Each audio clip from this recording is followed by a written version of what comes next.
नमस्कार, आपका फिर से स्वागत है। चलिए आज बात करते हैं डॉक्टर शमशेर द्विवेदी से, जो है chairman neurosciences and director clinical services VIMS Nayati hospital के। Doctor Dwivedi, once again welcome to the show and thank you for joining us today. Thanks, Vishali ji, and it is always pleasure talking to Fam Health.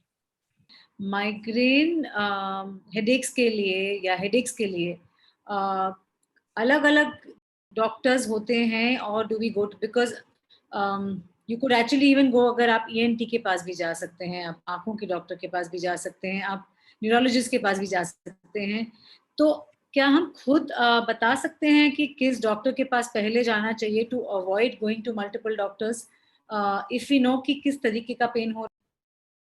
Migraine का headache जो होता है usually 11-12 साल से लेकर के 40 साल के भीतर होता है, और ज्यादातर जो है वो टीन एज यानी 15 से 25 के बीच ज्यादातर को होता है। लेकिन अगर हेडेक पहली बार किसी को जीवन में हो और उसकी उम्र 50 से ज्यादा है, तो माइग्रेन डायग्नोज करने के पहले एक सीटी स्कैन कराना चाहिए। Any headache appearing for the first time after the age of 50 has to be investigated before labelling it as migraine, because जो यूजुअल एज ब्रैकेट है उसके बाहर है वो मरीज। तो पहले तो ये देखना चाहिए कि ये एज ब्रैकेट जो है वो उस माइग्रेन के कैटेगरी में आता है या नहीं आता है। 50 के बाद का हेडेक माइग्रेन ज्यादातर नहीं होगा, लेकिन 45 से लेके 15 से 45 के बीच में अगर हेडेक है तो वो हो सकता है मिग्रेन हो। मिग्रेन हेडेक के जो कैरेक्टर्स हैं, एक तो वो उसमें एक थ्रॉबिंग होती है, जैसे दिल की धड़कन ठक ठक ठक ऐसे करती है, वैसे ही उस दर्द भी जो होता है वो दिल की धड़कन की तरह थ्रॉबिंग होता है। दूसरा पल्सेटिंग हेडेक होता है। दूसरा माइग्रेन के हेडेक में यूजुअली नौसिया होती है। नौसिया मतलब उल्टी ना भी हो लेकिन मतली आती है, ऐसा लगता है कि उल्टी हो जाएगी। तीसरा, कुछ लोगों को माइग्रेन हेडेक शुरू होने के पहले अचानक उनको अपने नजर में, विजुअल फील्ड में लकीरें काली काली दिखने लगती हैं, अचानक धुंधली हो जाती है नजर।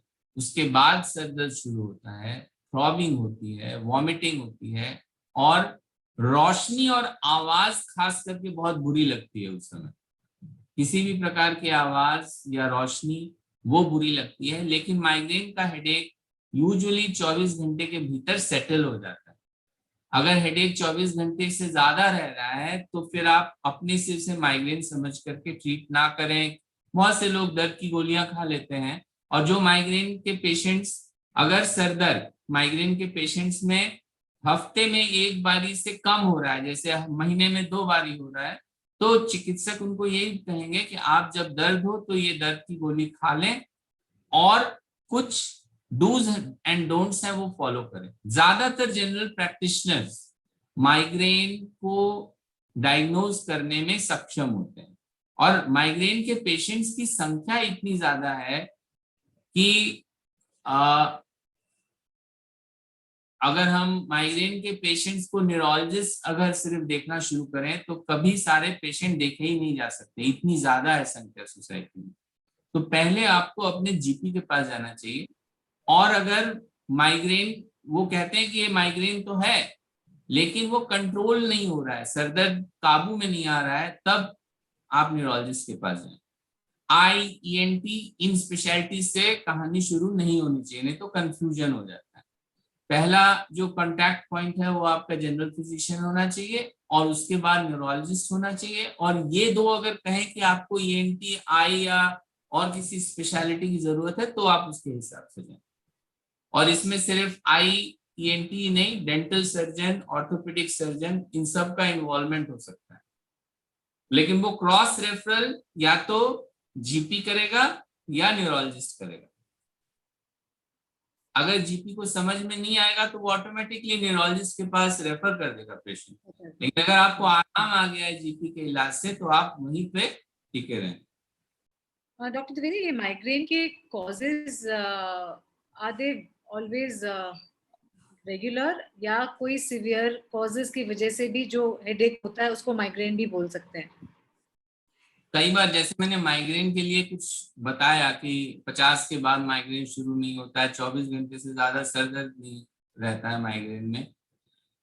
ये जो मैंने आपको बताया, ये इसके अलावा कई बार क्या होता है कि migraine like headache brain tumour में भी हो सकता है, लेकिन वो 24 घंटे में ठीक नहीं होगा, वो लगातार बना रहेगा। माइग्रेन का हेडेक जो है वो सबसे इंपॉर्टेंट चीज है कि अगर ये माइग्रेन है तो ये 24 घंटे के भीतर शांत हो जाएगा। ये कंटिन्यूअस 3 दिन तक नहीं रहेगा, रेयरली 3 दिन तक भी रह सकता है, but that is a rare situation. और उसके पहले एक न्यूरोलॉजिस्ट या जीपी अगर माइग्रेन जैसा हेडेक 24 घंटे से ज्यादा बना हुआ है तो वो चाहेगा कि एक सीटी स्कैन करा ले। Does a patient need to live with migraine? जैसे आपने कहा कि यंग एज में 40 से पहले तक जो हेडेक रहते हैं इनकंसिस्टेंट रहते हैं और एक पैटर्न बन जाता है, दे प्रोबेबली नो कि माइग्रेन शुरू होने वाला है। और मैं खुद पर्सनली जानती हूँ इतने सारे लोग जो कंप्लेन करते हैं माइग्रेन है माइग्रेन है। कई कई लोगों को इतनी सिवियर है कि 1 या 2 दिन प्रोडक्टिव ही नहीं हो पाते हैं because they can not even step out of the room, अंधेरा करके अपने मेडिसिन खा के। तो क्या इन सब चीजों की कोई ट्रीटमेंट नहीं है, क्योर नहीं है क्या? माइग्रेन का जो सबसे पहले इलाज का पहलू होता है वो होता है, सबसे इंपॉर्टेंट है लाइफस्टाइल एंड डाइटरी मॉडिफिकेशन। वो सबसे जरूरी है। अगर आप वो नहीं करते हैं तो दवाइयों से सिर्फ अगर इलाज करेंगे तो एक तो रास्ता बड़ा मुश्किल हो जाएगा और बहुत ज्यादा दवा कंज्यूम करनी पड़ेगी और उनके साइड इफेक्ट भी हो सकते हैं। तो जो चीजें लाइफस्टाइल के लिए जरूरी है मैं ब्रीफली बता दे रहा हूँ।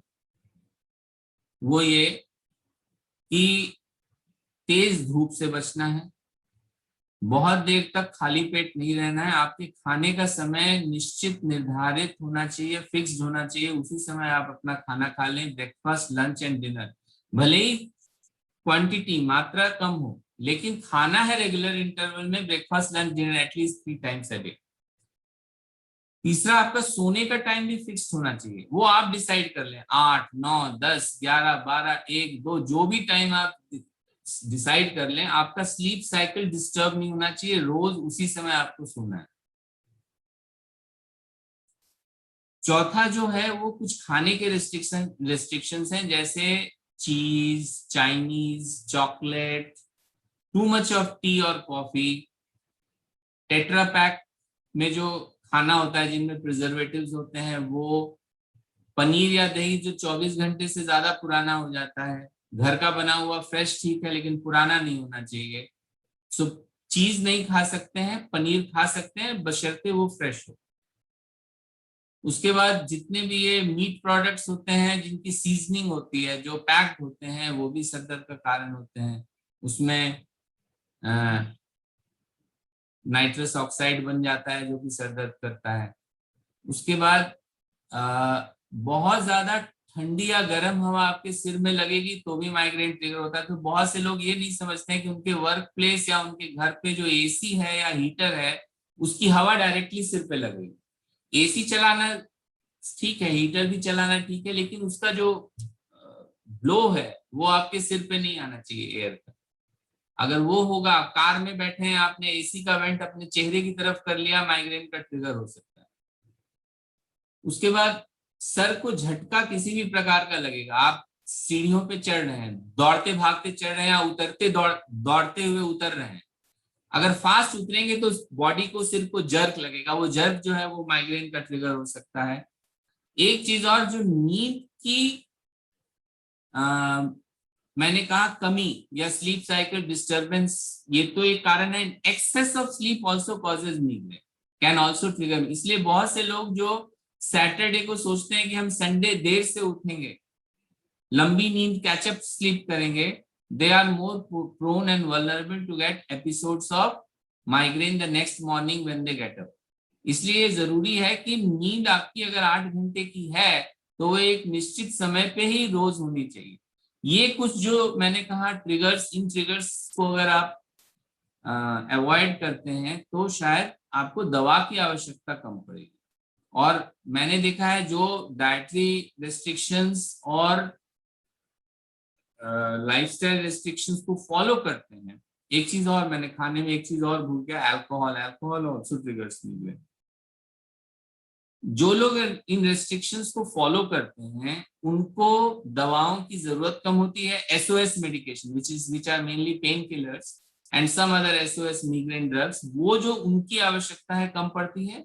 दूसरा, जब सरदर्द हर सप्ताह में एक बार होने लग गया, एक से ज्यादा बार होने लग गया, एक या एक से ज्यादा बार प्रति सप्ताह होने लग गया, तो ये इस बात का सूचक है कि अब रेगुलर एंटी माइग्रेन ड्रग कुछ समय के लिए, महीने 1.5 महीने के लिए देने की आवश्यकता है, जिससे कि माइग्रेन की जो इंटेंसिटी बढ़ गई है वो शांत हो जाए। उसके बाद फिर उन दवाओं को विड्रॉ करके लाइफस्टाइल एंड एसओएस मेडिकेशन पे छोड़ देते हैं। फीमेल्स में ये देखा जाता है कि जैसे जैसे मीनोपॉज के पास, मीनोपॉज जब हो जाता है उसके बाद यूजुअली मिग्रेन जो है वो लेडीज में कम हो जाता है। वैसे भी मिग्रेन लेडीज को ज्यादा सब बॉदर करता है एज कंपेयर टू मेन। तो लेकिन मीनोपॉज होने के बाद मिग्रेन की खत्म नहीं होता, समाप्त नहीं होता, लेकिन मीनोपॉज जब माहवारी रुक जाती है 45-50 उम्र के बीच में, तब जाकर के मिग्रेन जो है वो कम परेशान करता है। भगत है कोई, वो कह रहे हैं कि मेरा हेड पेन होता है, बहुत बहुत से डॉक्टर को दिखाया, बोलते हैं कोई प्रॉब्लम नहीं है, और जब मैं कुछ खाता हूँ तो हेड दोनों साइड फूल जाता है, सर और आंख बहुत भारी भारी सी लगती है, ऐसा क्यों हो रहा है, कोई बीमारी तो नहीं है? माइग्रेन के केस में मैंने कहा जो सर दर्द होता है वो थ्रॉबिंग होता है, पल्सेटिंग होता है।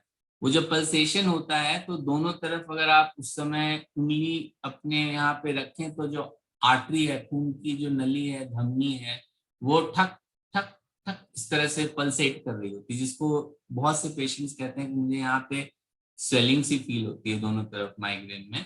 और जब सर दर्द कम हो जाता है, माइग्रेनस प्रोसेस सेटल कर जाता है, तो उस समय वो फिर नॉर्मल पल्सेशन आ जाती है। जो दूसरी चीज है, खाने की वजह से फूड से एसोसिएशन हेडेक का तभी होता है जब आप ऐसा कोई खाना खाते हैं जो इसका ट्रिगर हो। तो क्योंकि फूड से एसोसिएशन माइग्रेन का बड़ा स्ट्रॉन्ग एसोसिएशन है, तो देखना ये पड़ेगा कि इनके स्टेपल फूड में जो ये रेगुलर खाते हैं, कहीं कोई ऐसी खाने की चीज तो नहीं है जो माइग्रेन ट्रिगर हो। एक तो इनको ये ध्यान देना होगा। मैंने कुछ चीजें बताई थी अभी खाने की चीजों में जो ट्रिगर कर सकती हैं, एक दिन ये ध्यान देना होगा कि क्या कोई विशेष चीज जिस दिन खाते हैं उसी दिन सर दर्द होता है। अगर वो ट्रिगर को आइडेंटिफाई कर लेंगे तो इसको डील करना आसान हो जाए। कुछ ट्रिगर नोन है, पनीर अगर फ्रेश है तो नहीं होगा, पुराना है तो हो सकता है। और दूसरा, इनको ये देखना होगा कि क्या ये अल्कोहल लेते हैं रोज इवनिंग में। अगर वो इवनिंग में अल्कोहल लेके तब खाना खाते हैं तो हो सकता है खाना नहीं, अल्कोहल रिस्पॉन्सिबल। सिंगल साइड पे अगर पेन हो रहा है, इधर लेफ्ट और राइट, उसका क्या कॉज हो सकता है, and could it also be migraine?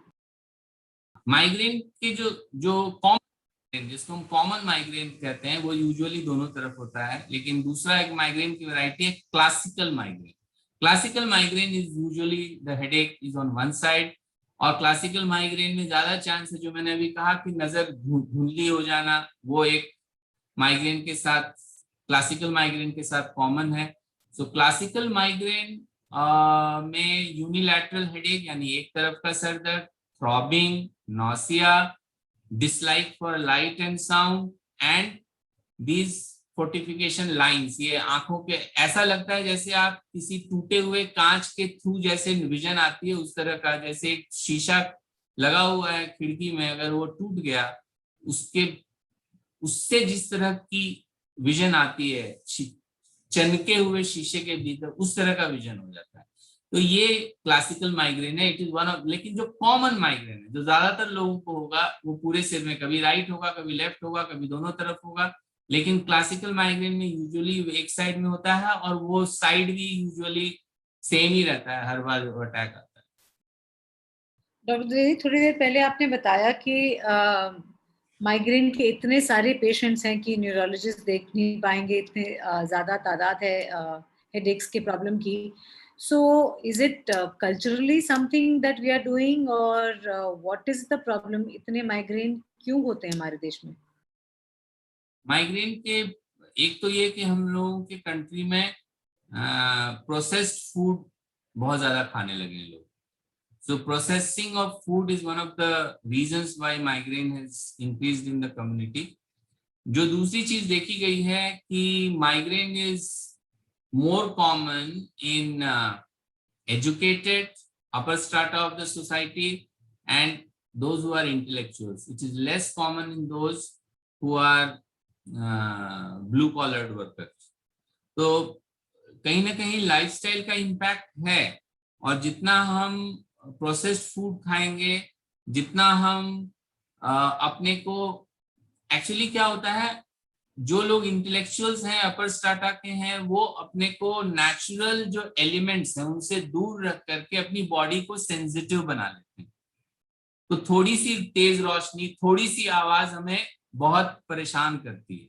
अब कल कोई, मैं मान लिया एक, आप चले जाएं, कल बहुत ज्यादा जैम था और मैं देख रहा था रास्ते पे लोग मोटरसाइकिल पे भी जा रहे हैं, ऑटो पे भी जा रहे हैं, मैं कार में बैठा हुआ था, कुछ पैदल भी चल रहे हैं. पैदल चलना तो शायद मैं भूल सा गया हूँ, रास्ते में पैदल चलूं. ज्यादातर वक्त तो मैं कार से चलता हूँ. तो मेरी बॉडी, अगर कल को मुझे पैदल चलना पड़े सड़क पे, that might be enough trigger to cause a migraine in a person who is vulnerable to migraine. नहीं, अब उसमें यह है कि आप अपनी बॉडी को धीरे धीरे नेचुरल एलिमेंट से दूर करके बहुत सेंसिटिव बना देते हैं. तो थोड़ा सा ब्राइट, थोड़ी सी ब्राइट लाइट, थोड़ी सी आवाज, थोड़ी सी धूप आपके सिस्टम को में माइग्रेन का कैस्केड जो है उसको ट्रिगर कर देती है migraine. So upper strata of the society, educated, urban people are more vulnerable than those who are rural, who are in sectors like farming, and who are exposed to natural forces, and who are having unprocessed food. They are the people who are less vulnerable to migraine. कोई इंसान जिसको migraine होता रहता है, उसको अगर tooth एक भी होगा तो मिग्रेन ट्रिगर हो जाएगा. उसको अगर ईयर एक भी होगा तो भी migraine. Any stimulation above neck in a patient who is prone to migraine will trigger migraine as well. So जब तक रूट कॉज जो डेंटल प्रॉब्लम नहीं सॉर्ट आउट होगी, मिग्रेन भी ठीक नहीं होगा. So any illness which is causing pain above neck will trigger migraine in a person who is vulnerable to it. So that those factors also sometimes you have to see, and that can be the reason why the person is having migraine very often. तो आपके GP या neurologist वो identify करेंगे, लेकिन आपको मैं इसलिए बता रहा हूँ पब्लिक लोगों को कि आप भी ध्यान रखें कि हाँ मुझे, क्योंकि कई बार पेशेंट आके उनके ईयर डिजीज की बात नहीं कहते, अपने साइनस की प्रॉब्लम की बात नहीं कहते, जबकि sinus is another very common cause of headache, sinusitis. लेकिन उसमें नाक बंद होगी, जुकाम बार बार होते होंगे, नाक के अंदर ब्लॉकेज होगी, और वो जो साइनस हेडेक है, वो साइनस हेडेक के अलावा अगर उस इंसान को मिग्रेन रहता है तो वो भी ट्रिगर करेगा. सो जब आप साइनस का ट्रीटमेंट करेंगे तो अपने आप मिग्रेन भी कम परेशान करेगा. So any painful condition above neck can trigger migraine, and any painful condition which I will just quickly enumerate: sinusitis, आंख में इन्फेक्शन, कान के भीतर ओटाइटिस मीडिया, कान के भीतर का इन्फेक्शन, थ्रोट इन्फेक्शन जो कि कान में चला जाता है स्टैचिन ट्यूब के थ्रू, वो ये सारे हेडेक कर सकते हैं. लेकिन चूंकि ये सारी बीमारियां टेम्पररी हैं, ये टेम्पररी हेडेक्स होते हैं. साइनसाइटिस में एक चीज ये है कि साइनसाइटिस कई बार क्रॉनिक होता है, एलर्जिक साइनसाइटिस होता है, उस आदमी को साइनस की प्रॉब्लम बार, तो वहां पे जो हेडेक होगा एक तो फोरहेड में होगा और दूसरा आंख के नीचे चीक वाले एरिया में होगा. इस एरिया और इस एरिया में वो सर दर्द होगा और उस आदमी का कंप्लेन होगा कि मुझे बार बार जुकाम होता है, नाक ब्लॉक रहती है। और कई बार क्या होता है कि आपको डिफरेंशिएट करना जरूरी होता है, नहीं तो माइग्रेन का ट्रीटमेंट चलता रहता है। अनआइडेंटिफाइड साइनसाइटिस माइग्रेन को भी ठीक नहीं होने देता। तो any painful condition above neck can be a trigger of migraine, which needs to be identified so that one can get relief from both. So like you simply explained कि अगर treatment है, सबसे पहले तो आपको खुद बारीकी से इंस्पेक्ट करना होगा कि क्या क्या चीजें हैं जो ट्रिगर करती हैं। जैसे ही आप उनको एलिमिनेट करना शुरू कर दें और एक लाइफस्टाइल पे फोकस करें तो काफी फायदा होता है, हेडेक से काफी आराम मिलता है। Thank you so much doctor Dwivedi for joining us today and being on the show. Thank you. Health, fitness और पोषण पर पाए बेस्ट डॉक्टर्स की राय सिर्फ famhealth.in पर, और हमारी YouTube page my fam health पर सब्सक्राइब करना ना भूलें।